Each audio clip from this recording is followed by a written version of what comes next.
5 ദിവസത്തേക്ക് അടുക്കള, ചട്ടി, കലം, അടുപ്പ് വിട്ട് ഹോളിഡേ. മനസ്സിലായോ? വലിയ കാര്യമല്ലേ ഇത്, ഇല്ലേ? 5 ദിവസത്തേക്ക് അമ്മച്ചിമാർക്ക് ഇനി അടുക്കളയിൽ കയറണ്ട. ഇന്ന് അറ്റ്ലീസ്റ്റ് ഉച്ചഭക്ഷണത്തിന് ഒന്നും ചെയ്യണ്ട, ഇല്ലേ? ഇവിടെ എന്തെങ്കിലുമൊക്കെ കിട്ടുമായിരിക്കും.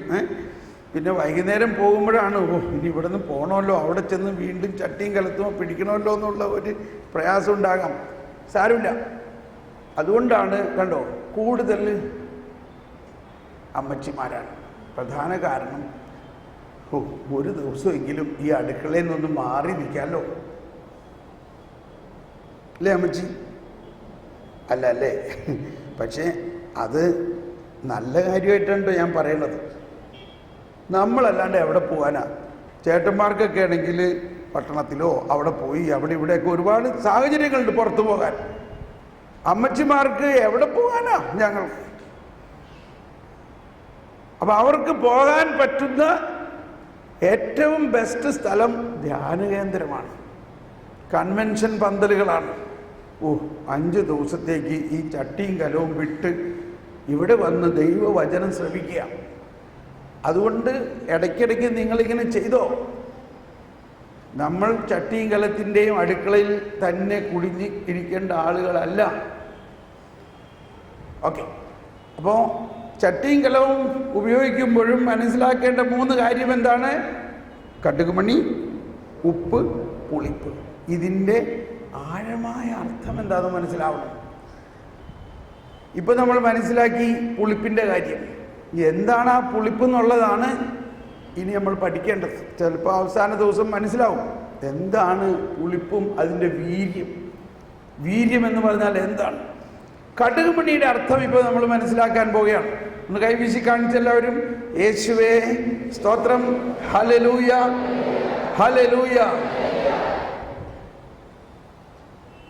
കടുകുമണി വിശ്വാസം എന്ന് പറഞ്ഞാൽ എന്താണെന്ന് മനസ്സിലാക്കാൻ പോവുകയാണ്. വിശ്വാസം എന്ന് പറഞ്ഞാൽ തന്നെ ദൈവത്തിൽ വിശ്വസിക്കുക എന്ന് പറഞ്ഞാൽ അതിൻ്റെ അർത്ഥം ദൈവത്തിൽ വസിക്കുക എന്നതാണ്. ദൈവത്തിൽ വിശ്വസിക്കുക എന്ന് പറഞ്ഞാൽ അർത്ഥം എന്താണ്? ദൈവത്തിൽ വസിക്കുക. ദൈവം നമ്മളോട് ഒന്നായിരിക്കുന്ന അവസ്ഥയാണ് വിശ്വാസത്തിലൂടെ നമുക്ക് കിട്ടുന്നത്. സഹവാസമാണ്. ദൈവം നമ്മളോടൊത്ത് വസിക്കുന്നു. അപ്പോൾ നമ്മൾ വിശ്വസിക്കുന്നുവെങ്കിൽ എന്ന് പറഞ്ഞാൽ അർത്ഥം എന്താ? നീ വിശ്വസിക്കുന്നുവെങ്കിൽ എന്ന് പറഞ്ഞാൽ അർത്ഥം വിശ്വസിക്കുന്നവൻ്റെ ഉള്ളിൽ ദൈവം വസിക്കുന്നുണ്ട്. ഇനി അത് എത്രത്തോളം വസിക്കുന്നുണ്ട്? ദൈവം വസിക്കുന്നുണ്ട്. എത്രത്തോളം വസിക്കുന്നുണ്ട്? ദൈവം നമ്മളിൽ വസിക്കുന്നത് പൂർണ്ണമായിട്ട് നമ്മളിൽ വസിക്കുന്നു എന്നുള്ളതാണ്. അവിടെയാണ് ഈ പറയണതിൻ്റെ അർത്ഥം. കടുകുമണിയോളം വിശ്വാസമുണ്ടെങ്കിൽ എന്ന് പറഞ്ഞാൽ,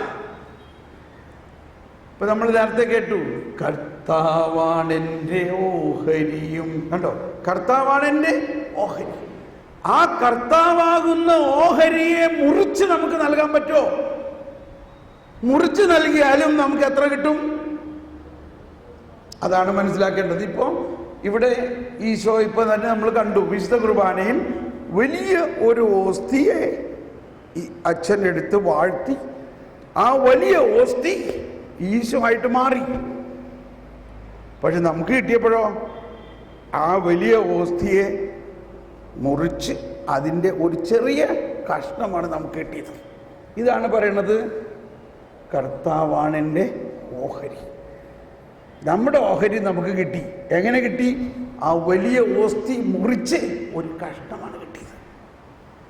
ഇപ്പം നമുക്ക് കിട്ടിയത് കർത്താവ് ഈശോ മിശിഹായുടെ ഒരു കഷ്ണമാണോ അതോ കർത്താവ് ഈശോ മിശിഹായെ മുഴുവനാണോ? മുഴുവന് കിട്ടിയോ? ഇപ്പോൾ എളുപ്പം മനസ്സിലാവുന്നില്ലേ? ആ വലിയ ഓസ്തിയെ ആകുന്ന ഈശോ മിശിഹായെ മുറിച്ച് ഒരു കഷ്ണമാണ് നമുക്ക് നൽകിയതെങ്കിലും നമുക്ക് എത്ര കിട്ടി? മുഴുവന് കിട്ടി. നമ്മൾ ചിലപ്പോൾ കണ്ടിട്ടുണ്ട്, അച്ഛൻ വിശുദ്ധ കുർബാന കൊടുക്കാൻ വന്നു, അപ്പോഴേക്കും കുറേ കൂടി പുതിയ ആൾക്കാർ വന്നു ലൈനിൽ.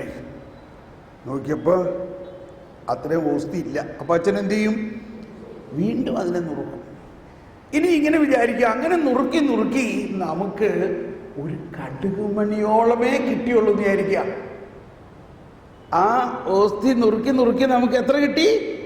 ഒരു കടുകുമണിയോളമേ കിട്ടിയുള്ളൂവെങ്കിലും ആ കടുകുമണിയുടെ ഉള്ളിൽ ആരുണ്ട്? മുഴുവൻ യേശുണ്ടോ? അതാണ് ഈശോ പറഞ്ഞതിൻ്റെ അർത്ഥം.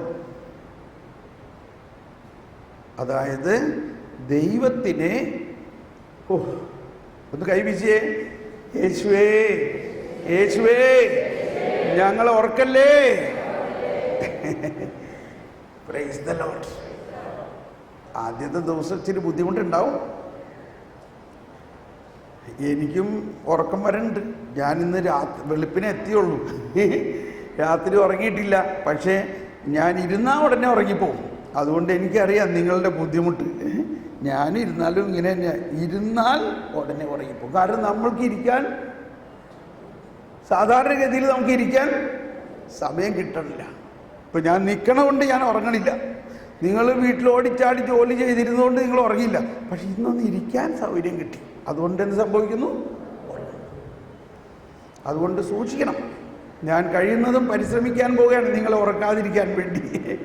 ഒന്ന് കൈവീശിയേ, ഒന്ന് അടുത്ത ആളുടെ പുറത്തൊന്നൊരു തട്ട് കൊടുത്ത്. തട്ടിങ്ങനെ സ്നേഹത്തിലുള്ള തട്ടാണ്. ഓക്കെ, ഇപ്പൊ പറഞ്ഞ കാര്യം മനസ്സിലായോ? കടുകുമണി എന്ന് പറയുന്നതിൻ്റെ അർത്ഥം ദൈവം അനന്തമാണ്. അനന്തമായ ആ ദൈവത്തിൽ നിന്ന്, ആ അനന്തമായ ദൈവത്തിനെ വിഭജിച്ചാൽ അതെന്തായി മാറും? അതും അനന്തമാണ്. Infinite divided by anything equal to infinite. Infinite, അനന്തമായ ദൈവത്തിൻ്റെ അസ്തിത്വം എന്ന് പറയുന്നത്, അതിൻ്റെ സവിശേഷത ഇതാണ്. വിശ്വാസത്തിൻ്റെ ബോധ്യത്തിൽ എന്താ മനസ്സിലാക്കണം? അനന്തനായ ദൈവത്തിൽ നിന്ന് ഒരു ചെറിയ അംശം കിട്ടിയാലും അതെന്തായിരിക്കും? അനന്തമായിരിക്കും. അതാണ് 10 ഏക്കർ സ്ഥലം വിഭജിച്ച് ഓരോ മക്കൾക്കും കൊടുക്കുകയാണെങ്കിൽ ഓരോരോ ഏക്കർ കിട്ടും. അത് ഭൗതികതയാണ്. എന്നാൽ അനന്തമായ ദൈവം തന്നെയാണ് ഓഹരി എന്ന് പറയുമ്പോൾ, ആ ദൈവം തന്നെ മുറിച്ച് നൽകുമ്പോൾ നമുക്ക് എന്ത് കിട്ടുന്നു? മുഴുവനായി ദൈവത്തെ കിട്ടുന്നു. അപ്പൊ ഈശോ പറഞ്ഞതിന്റെ അർത്ഥം, നിന്റെ അല്പവിശ്വാസം കൊണ്ടാണ് നിനക്ക് ആ പിശാചിനെ പുറത്താക്കാൻ സാധിക്കാഞ്ഞത്. എന്താണ് അല്പവിശ്വാസം എന്ന് പറഞ്ഞാൽ? നമ്മുടെ വിശ്വാസത്തിന്റെ പൂർണ്ണത എത്തിയിട്ടില്ല. വിശ്വാസത്തിന്റെ പൂർണ്ണത എന്ന് പറയുന്നത്, നിനക്കൊരു കടുകുമണിയോളം വിശ്വാസമുണ്ട് എന്ന് പറയുന്നതിന്റെ അർത്ഥം, നീ വിശ്വസിക്കണം, നിനക്ക് ദൈവത്തിന്റെ ഒരു കടുകുമണിയോളം കിട്ടിയാലും നിനക്ക് എന്ത് കിട്ടുന്നു? ദൈവത്തിന്റെ പൂർണ്ണമായി കിട്ടുന്നു. ദൈവം നമ്മളിൽ സംസ്ഥാപിതമായിരിക്കുന്നത്, ദൈവം നമ്മളിൽ വസിക്കുന്നത് പൂർണ്ണമായിട്ട് നമ്മളിൽ വസിക്കുകയാണ്. ദൈവത്തിനെ പകുതി മുറിച്ച് ഒരിക്കലും നൽകാൻ പറ്റില്ല. അത് ദൈവത്തിൻ്റെ സവിശേഷതയാണ്. അതാണ് സങ്കീർത്തകൻ പറയുന്നത്, കർത്താവാണെൻ്റെ ഓഹരിയും പാനപാത്രവും അവിടത്തെ കൈകളിലാണ്.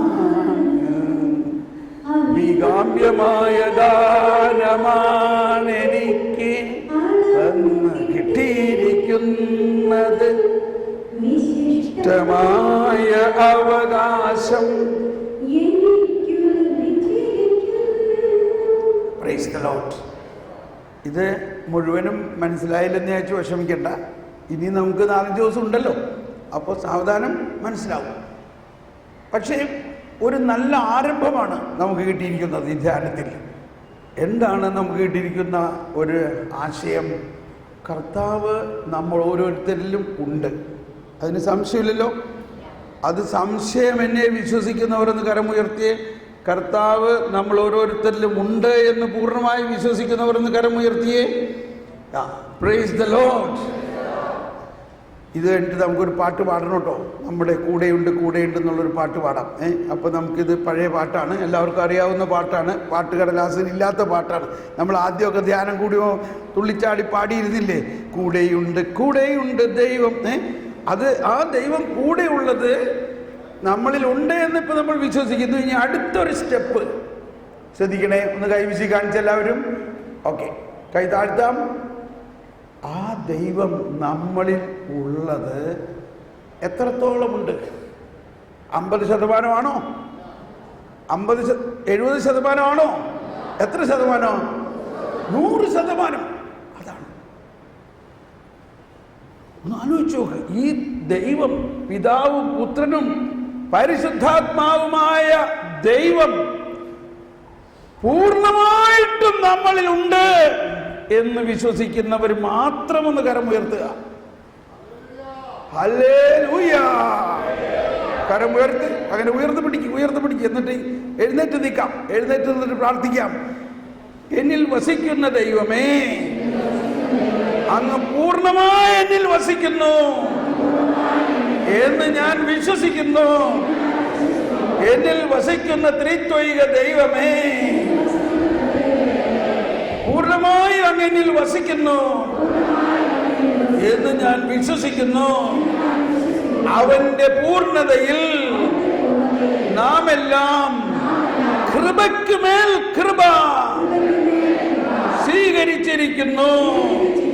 അവന്റെ പൂർണ്ണതയിൽ നാം എല്ലാം കൃപയ്ക്ക് മേൽ കൃപ സ്വീകരിച്ചിരിക്കുന്നു.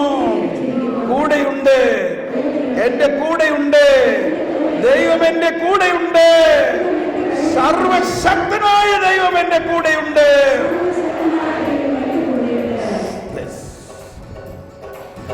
കൈയടിച്ച് തുള്ളി ചാടി പാടണം.